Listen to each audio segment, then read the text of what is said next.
It's winner takes all tomorrow. How are the nerves? How's the exciting levels? Probably more excited than nervous for me. I mean, it's been a up and down season. Tomorrow is a big game. European spot up for grabs for both teams, so I expect them to come out of the blocks pretty intensely and carry that throughout the whole game with the intensity levels up pretty high. But look, we're up for the match. It's been proven all season that we're ready for any team. How do you expect the game to pan out? Do you expect it to be quite kind of nervy, quite kind of tense? Yeah, good question. I mean,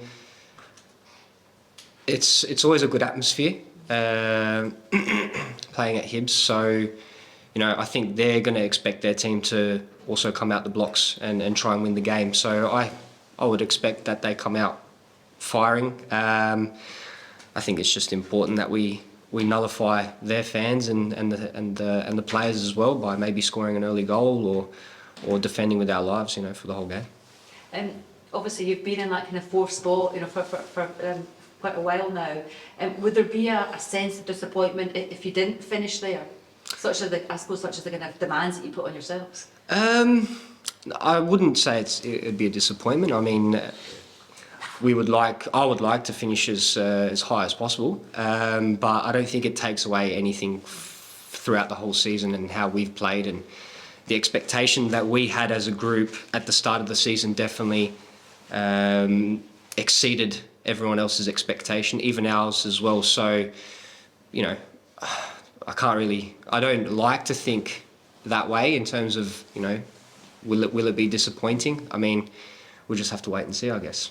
Can I raise the subject of VAR with you? Obviously, some pretty big moments as we saw midweek there. As a player, are you conscious of that? Is that on your mind when you run out there on the pitch that there could be a decision which might be out of your hands that goes against you and you can't do anything about? Yeah, not so much anymore. I mean, I think VAR was the A-League back in Australia was the first league that VAR had been introduced back in 2018, and it was different back then. We didn't really know as players, but now for myself, and I could speak for some other boys, we just go out and play our game. We train like that, even though calls are against us. We still finish actions. And if the game gets pulled up, the game gets pulled up. That's sort of like, it is out of our control, and there's nothing we can do about it. How does VAR in the A-League now compared to Scottish football with VAR? I would say pretty similar. Yeah. I mean, it's not controversial mistakes every other week, or maybe there is. Yeah, look, I think there is always going to be mistakes. We are human at the end of the day. I guess some are made to be bigger than others, but I think I think it's the same. Just a final one for me in terms of looking ahead to next season and the potential of playing in Europe. How much of a kind of inspiration is that for you, an incentive for you to make sure that's what you achieve tomorrow? Yeah, absolutely. I mean, as a little boy, I was always dreamt of playing in Europe. I mean, Champions League would have been preferable, but next season. No, exactly right.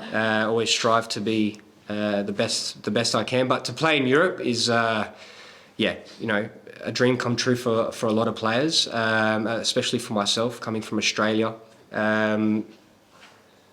Massive achievement. But I can't speak on it right now. I'd love to come to you at the end of tomorrow and say that we've done it. But for now, I think just the focus is just to relax myself, and hopefully the boys can relax and play our game tomorrow how we have throughout the whole season.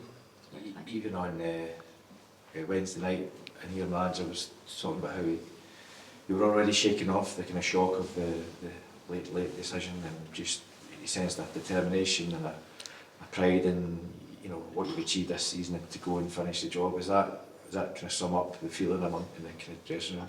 Yeah, I mean, regardless if we drew the game or lost it, I mean, it didn't matter in the end of the day. I know it's the talk of the town at the moment, but I mean, in the end of the day, it didn't really concern us. What concerns us most is, we win tomorrow. We go into that game with a winning mentality and be on the front foot. Because like I said earlier, it will be important to try and limit the crowd as much as possible because, it's a great atmosphere. And yeah, I mean, don't take a backward step, I guess. How are you feeling after your first start for quite a while? I feel good, surprisingly, yeah. Yeah, but obviously maybe a more unusual kind of role.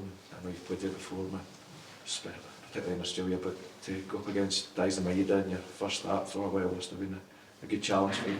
Yeah, he's a good player. He's quite mobile, and I hadn't played there for a little while, but tried to tap into that memory of mine and try and put myself into a centre back position. Was definitely different. I hadn't played there for a little while, but look, I guess wherever the manager thinks I suit best for that game. As you've seen, all of us have played in different positions throughout the whole year. So I think credit to the manager for, not only for the game on the weekend, but throughout the whole season, playing players out of their position, but also giving us the confidence to do so.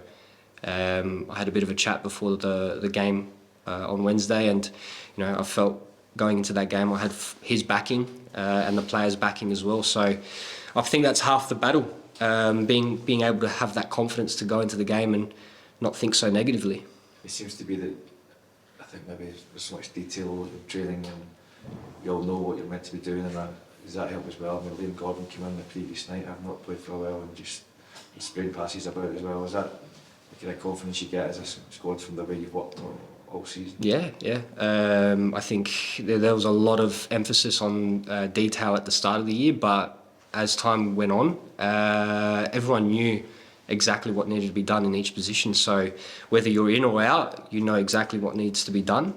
And yeah, like I said, credit to the gaffer and the boys for having the attitude to take on those challenges and do well. Can I just ask you about Sam Nicholson? You obviously mentioned that penalty doesn't affect what you need to do on Saturday, but Sam was maybe in a bit of a different situation. He's at the forefront of it, and he's also, I imagine, got a lot of friends, family, Hearts fans, and to be at the centre of that. If you kind of the squad kind of rallied around him, just I know it wasn't his fault, but just to kind of make sure he's all right. Look, I know he played for Hearts. I'm not sure if his family's a big Hearts supporters. But we all saw what we saw. I'm probably not going to comment any further on it. But yeah, I'll go back to it. It's out of our control in terms of in that situation, that split moment, and also how the other game panned out.